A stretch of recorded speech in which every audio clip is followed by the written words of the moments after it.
Doctor Ambedkar ने यही सब चीजें तो देखी थी, तो उन्होंने छोड़ दिया था हिंदू धर्म और कहा था कि मैं इस्लाम कबूल कर रहा हूं। लेकिन महात्मा गांधी ने कह दिया कौन सा इस्लाम? हनफी, शाफी, मालिकी, हम्बली, शिया, सुन्नी, बरेलवी, कादियानी, चगलालवी, रिजवी, अहले हदीस हैं? ये क्या? उन्होंने इतने नाम गिना दिए। उन्होंने कहा ओफो, कुरान पढ़ा तो समझ में आ गया, मैं इस्लाम लाने के लिए तैयार। अब इतने मसलक तुमने बता दिए, अब इनमें से कौन अच्छा है सबको पढ़ना पड़ेगा हमें। अगर एक साल भी सबको पढ़ा तो 72 साल लग जाएंगे 72 फिरकों को पढ़ने में। इतनी तो मेरी जिंदगी भी नहीं रह गई है। गौर कीजिए, कुरान पढ़ा तो समझ में आ गया। और जब महात्मा गांधी ने उनके सामने हनफी, शाफी, मालिकी, हम्बली, चकवालवी, कादियानी, शिया, सुन्नी, बरेलवी, ये सब रखा तो उनका दिमाग चकरा गया। उन्होंने कहा मैं इस्लाम भी छोड़ रहा हूं, अब मैं बौद्ध धर्म कबूल कर रहा हूं। फिर वो बुद्धिस्ट बन गए अपने 20,000 अनुयायियों के साथ।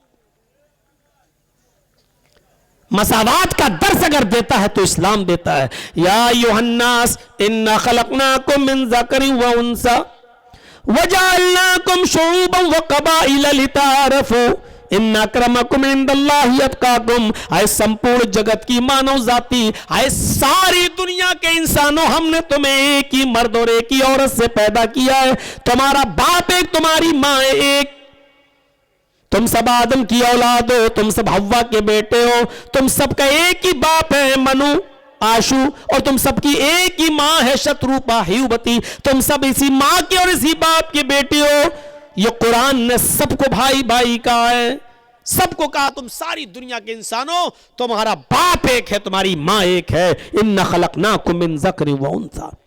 और इस्लाम लाने के बाद सारे काले गोरे के फर्क को मिटा दिया जाता है। देख लीजिए, हय्या अलस सलाह की आज़ान की आवाज जब कानों में पड़ती है, अमीर गरीब सब अल्लाह के घर में जमा है। अंसारी भी है, खान भी है। मस्जिद के बाहर अपने आप को बड़ा कहना, छोटा कहना, तू बड़ा मैं बड़ा, तू छोटा मैं छोटा, ये मस्जिद के बाहर कहना। मेरे घर में आए हो तो सब बराबर हो, खान भी हो, अंसारी भी हो, तेली भी हो, सो भी जिस बरादरी के मानने वाले हो, सब लोग मेरे घर में एक हैं। कदम से कदम सबको मिलाना है, टखने से टखना सबको मिलाना है, कांधे से कांधा सबको मिलाना है। बहुत बड़ा अमीर आदमी हो, चाहे कितनी बड़ी दौलत हो, लेकिन इल्म नहीं है। एक गरीब आदमी का बच्चा आलिम कुरान है या आलिम है हदीस है, पढ़ के आया है मदरसे से, बहुत गरीब है बच्चा, बेचारा उसका बाप ज़कात ले लेके खाता है और अपने बच्चों को खिलाता है। लेकिन अगर इल्म में माहिर और आगे है, मौलवी है, हाफिज है, तो वो मुसल्ले इमामत पे खड़ा होगा और बड़े से बड़ा अमीर उसके पीछे नमाज पढ़ेगा। ये मसावात का दर्स अगर किसी मजहब ने इज्तिमाई शक्ल में दिया है तो वो इस्लाम है। यही आजान की आवाज पार्लियामेंट में एमपी और एमएलए मुसलमानों के लिए भी है, और यही आजान की आवाज सड़कों पर भीख मांगने वाले भिखारियों के लिए भी है। दोनों एक ही वक्त में मस्जिद में आएंगे। अमीर के लिए कोई अलग वक्त और गरीब के लिए कोई अलग वक्त नहीं। अमीर के लिए कोई और मस्जिद नहीं और गरीब के लिए कोई और मस्जिद नहीं। मेरे घर में आए हो तो सब बराबर हो, सब फकीर हो। यहां मांगो मुझसे, अपने घर में दौलत दिखाना, मेरे घर में तुम सब फकीर हो। अंतुमुल फुकरा, आए मस्जिद में आने वालों तुम सब फकीर हो, तुम सब मेरे फकीर हो। वल्लाहु गनीयुन हमीद, अल्लाह गनी है, वो बेनियाज है, वही काबिल तारीफ है। बस अल्लाह ही मालिक है और सब फकीर हैं। ये दर्स देता है इस्लाम। नमाज हमें ये दर्स देती है, साथ में पैर से पैर और टखने से टखना, कदम से कदम। कोई अमीर आदमी ये नहीं कह सकता हट, गरीब आदमी चल पैर उधर कर, और ये भी नहीं कह सकता ये चल हट पीछे जा चल। किसी के बाप में इतनी हिम्मत नहीं। अमीर होगा तू तो अपने घर का, अल्लाह के घर में तू भी फकीर है, तू भी मांगने गया है। बड़े बड़े चौधरियों की और बड़े बड़े सरमायादारों की चौधराहट मस्जिद में आने के बाद सब फेल। क्यों? तुम सब फकीर मांगने ही तो आए हो। पूरी नमाज क्या दुआ ही तो है, पूरी नमाज क्या भीख ही तो है। आप अल्लाह से मांगी तो रहे हो, इहदिना सिरातल मुस्तकीम, अल्लाह हमको सीधा रास्ता दिखा। आप मांगी तो रहे हो, अल्लाहुम्मा ग़फ़िरली, अल्लाह मुझे बख्श दे, वरहमनी, मेरे ऊपर रहम फरमा, वहदनी, मुझे हिदायत दे, वआफ़िनी, मुझे आफियत दे, वरज़ुक़नी, और मुझे रिज़्क़ दे। अरे मांग ही तो रहे हो तुम अल्लाह से, पूरी नमाज तो भीख है। यानी आप अल्लाह से मांगने गए हैं।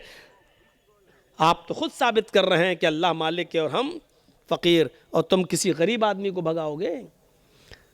इसी मंजर को देख कर तो डॉक्टर अंबेडकर ने कहा था, ये देखिए अमीरी गरीबी के फ़र्क को मिटा दिया गया है, काले गोरे के फ़र्क को मिटा दिया गया है।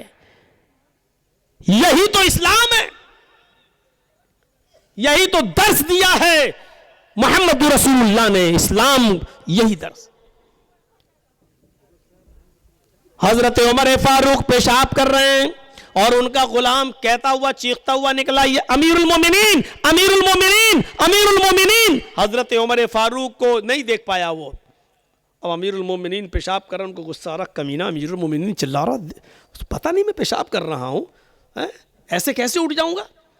जब इस्तंजा करके फारिग हुए तो उसको जी देख नहीं रहे हो कि मैं पेशाब कर रहा था। अमीरुल मोमिनीन एक थप्पड़ दिया उसके गाल पर।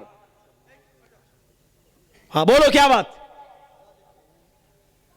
उसने अपनी कुछ बात बताई और कहा ठीक है, अच्छा चलो हो जाएगा। उसके बाद जब जाने लगे, हजरत उमर फारूक इधर मुड़े, वो इधर मुड़ा। उनका गुलाम कहने लगा, अमीरुल मोमिनीन, आप मुझे जिस काम के लिए भेज रहे हैं मैं जा रहा हूं, लेकिन थोड़ी सी गुजारिश है। कहा जी बोलो। अभी अभी आपने मेरे गाल पर जो थप्पड़ मारा है, बस आपको मैं इतना कहना चाहता हूं कि थोड़ा सा अकेले में जाकर, अपने घर में तन्हाई में जाकर थोड़ी देर के लिए इतना सोच लेना कि ये थप्पड़ आपने जायज मारा है कि नाजायज मारा है। इतना एहसास कर लेना, कहीं आपने धोखे में और उजलत में, जल्दबाजी में तो मेरे गाल पे थप्पड़ नहीं मार दिया। मुझे तो अपनी कोई गलती नजर नहीं आ रही थी, हो सकता है कि आपको कोई गलती नजर आए। अगर कोई गलती नजर आ जाए तो मुझे भी बता देना। अमीरुल मोमिनीन ने कहा, साफ साफ गलती है। जब तुम देख रहे हो कि मैं पेशाब कर रहा हूं, बैठा हूं इस्तंजे के लिए, फिर तुम अमीरुल मोमिनीन चिल्ला रहे हो। कोई आदमी पेशाब छोड़कर कैसे आ जाएगा।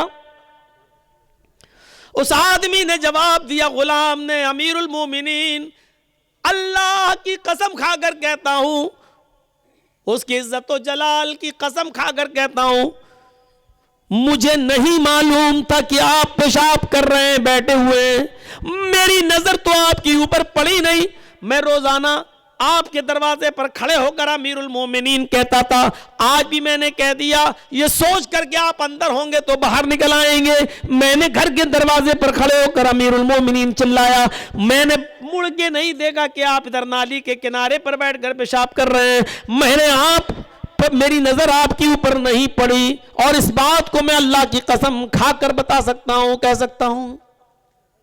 हजरत उमर फारूक ने कहा, जब तूने अल्लाह की कसम खाकर इतनी बड़ी बात कह दी तो बात ही खत्म है। फिर मैंने तुझे जो थप्पड़ मारा है वो मेरी गलती है, वो मेरा कसूर है।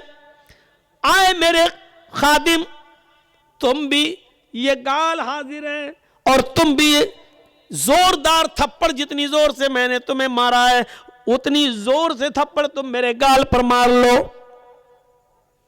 उसने कहा, अमीरुल मोमिनीन, मुझे मारना ही नहीं है, बस एहसास दिलाना है। अगर आपको अपनी गलती का एहसास हो गया तो मैंने आपको माफ कर दिया। फरमाया उसको पकड़कर कि तुम इसलिए माफ कर रहे हो क्योंकि मैं अमीरुल मोमिनीन हूं, तुम मेरे नीचे हो, खादिम हो। ऐसा ना हो कि कल कयामत के दिन तुम मेरा गरीबान पकड़ लो और कयामत के दिन तुम मेरा बदला ले लो। नहीं, तुम्हें आज बदला लेना होगा। उस खातिम ने, उस गुलाम ने कहा, अमीरुल मोमिनीन, मैं उसी अल्लाह की कसम खाकर कहता हूं कि मैंने दिल से आपको माफ कर दिया है। जब आपने अपनी गलती का एतराफ कर लिया है तो मैं दिल से माफ कर रहा हूं। मैं अल्लाह की इज्जत व जलाल की कसम खाकर कहता हूं, कयामत के दिन मैं आपसे बदला लेने का कोई हकदार नहीं हो सकता, इसलिए कि मैं आपको इसी दुनिया में अल्लाह के लिए माफ कर रहा हूं।